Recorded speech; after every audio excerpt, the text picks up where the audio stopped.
ದಿನಗಳಲ್ಲಿ ಶಿವಮೊಗ್ಗ ಜಿಲ್ಲೆಯಾದ್ಯಂತ ಅಪ್ರಾಪ್ತ ಬಾಲಕರಿಂದ ಮತ್ತು ಗಾಂಜಾ ವ್ಯಸನಗಳಿಂದ ಹಿಂದೂ ಸಮಾಜದ ಮೇಲೆ ದೌರ್ಜನ್ಯ ನಡೆಯುತ್ತಿದೆ. ಶಿವಮೊಗ್ಗ ಜಿಲ್ಲೆಯಾದ್ಯಂತ ಗಾಂಜಾ ಮಾದಕ ವಸ್ತುಗಳ ಸೇವನೆ ಮತ್ತು ವರ್ಗಾವಣೆ ಅತಿ ಹೆಚ್ಚಾಗಿದೆ ಎಂದು ವಿಶ್ವ ಹಿಂದೂ ಪರಿಷತ್ ಬಜರಂಗ್ ದಳ ಆರೋಪಿಸಿದೆ. ಇಂದು ಶಿವಮೊಗ್ಗದಲ್ಲಿ ನಡೆದ ಸುದ್ದಿಗೋಷ್ಠಿಯಲ್ಲಿ ಮಾತನಾಡಿದ ವಿಎಚ್ಪಿ ಅಧ್ಯಕ್ಷ ವಾಸುದೇವ್, ಗಾಂಜಾ ತಡೆಗಟ್ಟಲು ಸರ್ಕಾರ ವಿಫಲವಾಗಿದೆ ಎಂದು ವಿಎಚ್ಪಿ ಜಿಲ್ಲಾಧ್ಯಕ್ಷ ವಾಸುದೇವ ಆರೋಪಿಸಿದರು. ಗಾಂಜಾ ಸೇದುತ್ತಿರುವ ಮುಸ್ಲಿಮರು ಹಿಂದೂಗಳ ಮೇಲೆ ಉದ್ದೇಶಪೂರ್ವಕವಾಗಿ ಹಲ್ಲೆ ಮಾಡುತ್ತಿದ್ದಾರೆ. ಕಿರುಕುಳ ಕೊಡುವುದು, ಅವಾಚ್ಯ ಶಬ್ದದಿಂದ ನಿಂದಿಸುವುದು, ಹಿಂದೂಗಳು ಎಲ್ಲಿಯೂ ಸಂಚರಿಸದಂತೆ ನಿರ್ಬಂಧ ಹೇರುತ್ತಿದ್ದಾರೆ ಎಂದರು.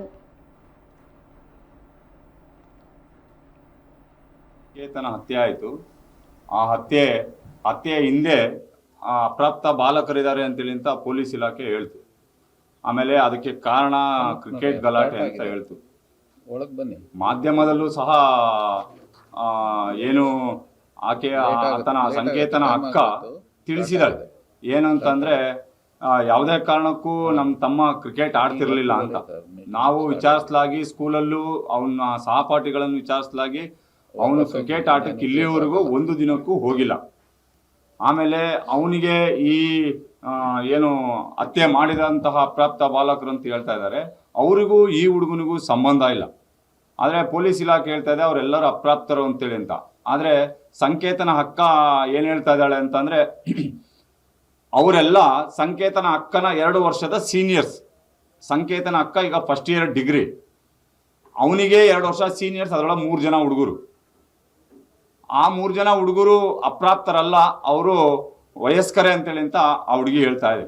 ಹಾಗಾಗಿ ಪೊಲೀಸ್ ಇಲಾಖೆಗೆ ಮತ್ತೆ ಜಿಲ್ಲಾಡಳಿತಕ್ಕೆ ನಾವು ಅವತ್ತೂ ಆಗ್ರಹ ಮಾಡಿದ್ದೀವಿ, ಇವತ್ತು ಆಗ್ರಹ ಮಾಡ್ತಾ ಇದ್ದೀವಿ. ಅವರನ್ನ ಪೂರ್ವಪರವಾಗಿ ಮೊದಲಿನಿಂದ, ಯಾಕಂದ್ರೆ ಈಗ ಆಧಾರ್ ಕಾರ್ಡು ಎಲ್ಲ ಬದಲಾವಣೆ ಮಾಡುವಂಥ ವ್ಯವಸ್ಥೆ ಒಳಗಡೆ ಇಲ್ಲಿನ ಮುಸಲ್ಮಾನರಿದ್ದಾರೆ. ಹಾಗಾಗಿ ನಾವು ಅವನನ್ನ ಪೂರ್ವಪರವಾಗಿ ಅವನ ಬರ್ತ್ ಸರ್ಟಿಫಿಕೇಟ್ ಇಂದ ಹಿಡಿದು ಇಲ್ಲಿಯವರೆಗೂ ಚೆಕ್ ಮಾಡಬೇಕು ಅಂತೇಳಿ ಅಂತ ಪೊಲೀಸ್ ಇಲಾಖೆಗೆ ಆಗ್ರಹ ಮಾಡಿದ್ವಿ.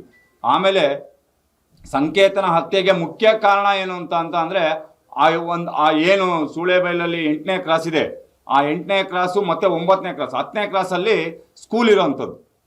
ಆ 9ನೇ ಕ್ರಾಸು ಮತ್ತೆ 8ನೇ ಕ್ರಾಸಲ್ಲಿ ಪಕ್ಕದಲ್ಲಿ ಒಂದು ದೊಡ್ಡದೊಂದು ಫೀಲ್ಡ್ ಇದೆ.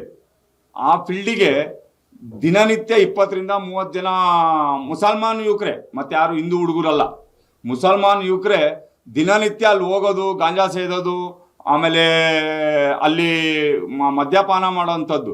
ಆ ರೋಡಲ್ಲೇ ಇವರು ಬರ್ತಾ ಇದ್ರೆ ಅಲ್ಲಿರೋಂಥ ಹೆಣ್ಮಕ್ಳು, ಪ್ರತಿಯೊಂದು ಮನೆಯ ಹೆಣ್ಮಕ್ಳನ್ನು ಸಹ ಚುಡಾಯಿಸುವಂಥ ಕೆಲಸ ಮಾಡ್ತಾ ಇದ್ರು.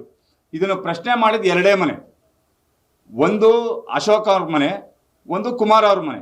ಈ ಹಿಂದೆ ಕುಮಾರ್ ಅವ್ರಿಗೆ ಪ್ರಶ್ನೆ ಮಾಡಿದ್ದಕ್ಕೆ ಕುಮಾರ್ ಅವ್ರ ಮೇಲೆ ಹಲ್ಲೆ ಮಾಡಿ ಅವ್ರ ಮೇಲೆ ಕೇಸ್ ಮಾಡಿಸುವಂಥ ಕೆಲಸವನ್ನು ಸಹ ಮಾಡಿದ್ದಾರೆ. ಈ ಯಾರು ಅಶೋಕ ಮತ್ತೆ ಕುಮಾರ್ ಇಬ್ರು ಇದ್ದಾರೆ, ಇವೆರಡು ಮನೆಗಳನ್ನ ಅವರು ಟಾರ್ಗೆಟ್ ಮಾಡ್ಕೊಂಡಿದ್ದಾರೆ. ಟಾರ್ಗೆಟ್ ಮಾಡ್ಕೊಂಡ ಸಂದರ್ಭದಲ್ಲಿ ಈ ಸಣ್ಣ ಹುಡುಗರನ್ನ ಬಿಟ್ಟಿರೋಂಥದ್ದು. ಯಾರು ಈ ಅಪ್ರಾಪ್ತ ಬಾಲಕರಂತೆ ಯಾರು ಮುಸಲ್ಮಾನ್ ಯುವಕರನ್ನ ಹೇಳ್ತಾ ಇದ್ದಾರೆ, ಅವ್ರ ಮೇಲೆ ಚೂ ಬಿಟ್ಟಿರುವಂತ ಕೆಲಸ.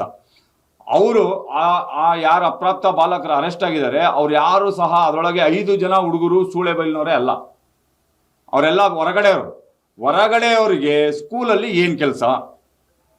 ಆ ಸ್ಕೂಲ್ ಒಳಗಡೆ ಮಾಸ್ಟರ್ ಅವರನ್ನು ಅಬ್ಜೆಕ್ಷನ್ ಮಾಡಲ್ಲ, ಸ್ಕೂಲ್ ಒಳಗಡೆ ಹೋಗ್ತಾರೆ, ಕ್ಲಾಸ್ ರೂಮಿಗೆ ಹೋಗ್ತಾ ಇದ್ದಾರೆ.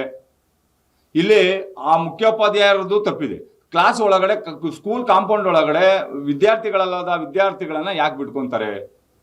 ಅದಾದ ನಂತರ ಇವರು ಅವತ್ತು ರಾತ್ರಿ ಯಾರು ಸಂಕೇತನ ಹತ್ಯೆ ಆಯಿತು, ಅವತ್ತಿನ ದಿನ ರಾತ್ರಿ ಆ ಹುಡುಗರು ಬಂದು 30 ಜನ ಹುಡುಗರು ಹೋಗಿದ್ದಾರೆ. 30 ಜನ ಸ್ಪೆಷಲ್ ಕ್ಲಾಸಿಗೆ ಇದ್ದಂಥ ಮಕ್ಕಳು. ಆ 30 ಜನನ ಯಾರನ್ನೂ ಮಾತಾಡ್ಸಿಲ್ಲ ಅವರು. ಕರೆಕ್ಟಾಗಿ ಈ ಗಿರೀಶ ಮತ್ತೆ ಸಂಕೇತನ ಇಬ್ಬರನ್ನೇ ಮಾತಾಡ್ಸಿದ್ದಾರೆ.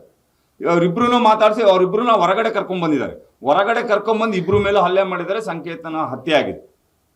ಆದರೆ ಅಲ್ಲಿ ನಾವು ಎಲ್ಲರೂ ಗಮನಿಸಬೇಕಾದಂಥ ವಿಷಯ, ಆ 8ನೇ ಕ್ಲಾಸಲ್ಲಿ ಈ 2 ಮನೆಯನ್ನ ಮುಸಲ್ಮಾನರು ಟಾರ್ಗೆಟ್ ಮಾಡಿದ್ರು.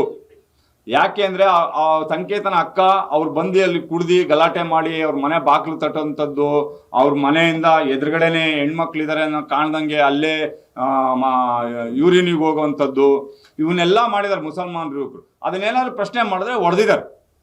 ಆ ಕೇರಿಯ ಇನ್ನೂ ಸುಮಾರು ಜನ ಮಕ್ಕಳನ್ನ ಹೊಡೆದಿದ್ದಾರೆ.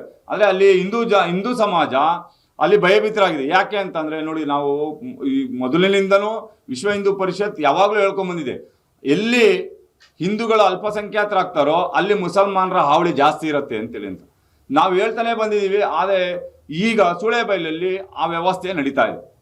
ಹಾಗಾಗಿ ಅಲ್ಲಿರುವಂತಹ ಎಲ್ಲ ಹಿಂದೂಗಳನ್ನು ನಾವು ಮಾತಾಡ್ಸಿದ್ವಿ. ವಿಶ್ವ ಹಿಂದೂ ಪರಿಷತ್ತಿನ ನಾವೆಲ್ಲ ದೊಡ್ಡ ದೊಡ್ಡ ಹಿರಿಯರೆಲ್ಲರೂ ಸಹ ಮಾತಾಡ್ಸಿದ್ವಿ. ಅಲ್ಲೆಲ್ಲರಿಗೂ ಭಯ ಆಗ್ಬಿಟ್ಟಿದೆ. ದಿನನಿತ್ಯ ಈ ಮುಸಲ್ಮಾನರ ಹಾವಳಿ ತಡ್ಕೊಳಕ್ಕಾಗ್ತಾ ಇಲ್ಲ ಅಂತ. ಆದರೆ ಇದಕ್ಕೆ ಮುಖ್ಯ ಕಾರಣ ಏನು ಅಂತಂದ್ರೆ ಶಿವಮೊಗ್ಗ ಜಿಲ್ಲೆಯಲ್ಲಿ ಯಥೇಚ್ಛವಾಗಿ ಸಿಗ್ತಾ ಇರುವಂಥ ಮಾದಕ ವಸ್ತುಗಳು, ಗಾಂಜಾ ಆಗಿರ್ಬೋದು, ಅಫೀಮ್ ಆಗಿರ್ಬೋದು, ಬ್ರೌನ್ ಶುಗರು, ಡ್ರಗ್ಸು, ಮಾತ್ರೆ.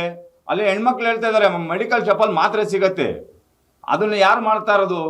ಹಿಂದೂ ಮೆಡಿಕಲ್ ಶಾಪಲ್ಲಿ ಸಿಗುತ್ತಾ? ಇಲ್ಲ, ಮುಸಲ್ಮಾನರು ಮೆಡಿಕಲ್ ಶಾಪಲ್ಲೇ ಕೊಡುವಂಥದ್ದು. ಇದನ್ನೆಲ್ಲ ಯೋಚನೆ ಮಾಡಿ ಅವರ ಸಂಕೇತನ ಮನೆಯಿಂದ ಮುಂದೆ ಇರುವಂಥ ಫೀಲ್ಡಲ್ಲಿ ಕುತ್ಕೊಂಡು ಗಾಂಜಾ ಸೇದೋದು, ಎಣ್ಣೆ ಹೊಡೆಯೋದು, ಗಲಾಟೆ ಮಾಡೋದು ಎಲ್ಲ ಮಾಡಿದೆ.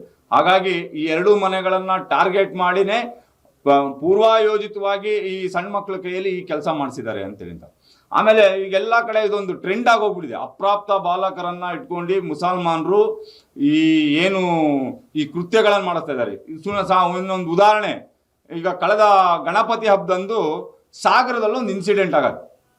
ಸಾಗರದಲ್ಲಿ ಗಣಪತಿ ಮೇಲೆ ಅವನು ಸಣ್ಣ ಹುಡುಗ ಅಂತ ಇದ್ದಾರೆ. ಅವನ ಹಿಂದೆ ನಾವಲ್ಲಿ ಚೆಕ್ ಮಾಡಿಸಿದ್ವಿ, CC ಕ್ಯಾಮ್ರಾ ಚೆಕ್ ಮಾಡಿಸಿದ್ರೆ, ಡ್ರೋನಲ್ಲಿ ಚೆಕ್ ಮಾಡಿಸಿದೆ. ನಾವೇ ನೋಡಿ ಅದನ್ನ ವ್ಯವಸ್ಥೆ ಮಾಡಿ ಪೊಲೀಸ್ ಇಲಾಖೆ ಗಮನಕ್ಕೆ ತಂದಿದ್ದೀವಿ. ಅವನ ಜೊತೆಗೆ ಇನ್ನಿಬ್ರು ಇದ್ರು. ಅವರಿಬ್ರು ಯಾರು? ಇನ್ನೂ ಅರೆಸ್ಟ್ ಆಗಲಿಲ್ಲ. ಕಾಂಗ್ರೆಸ್ ಸರ್ಕಾರ ಈ ಮುಸಲ್ಮಾನರಿಗೆ ಈ ತರ ಹಾವಳಿಗಳನ್ನು ಮಾಡೋಕ್ಕೆ ಸಹಕಾರಿಯಾಗಿ ಕೂತಿದೆ. ಇಲ್ಲಿ ಶಿವಮೊಗ್ಗ ಜಿಲ್ಲೆಯಲ್ಲಿ ಮಾದಕ ವಸ್ತುಗಳನ್ನ ಮಾರಾಟ ಮಾಡುವಂಥದ್ದು, ತಯಾರಿ ಮಾಡುವಂಥದ್ದನ್ನ ನಿಲ್ಲಿಸದೆ ಹೋದ್ರೆ ಇದು ದೊಡ್ಡ ಮಟ್ಟಕ್ಕೆ ಹೋಗುತ್ತೆ. ಇನ್ನು ನಾವು ಅವತ್ತು ಜಿಲ್ಲಾಧಿಕಾರಿಗಳಿಗೂ ಜಿಲ್ಲಾ ವರಿಷ್ಠಾಧಿಕಾರಿಗಳಿಗೂ ಕೇಳಿದೀವಿ, ಇನ್ನೂ ಎಷ್ಟು ಜನ ಹಿಂದೂಗಳನ್ನ ಹತ್ಯೆ ಮಾಡಬೇಕು, ಇನ್ನೂ ಎಷ್ಟು ಜನ ಹಿಂದೂಗಳು ಸಾಯ್ಬೇಕು,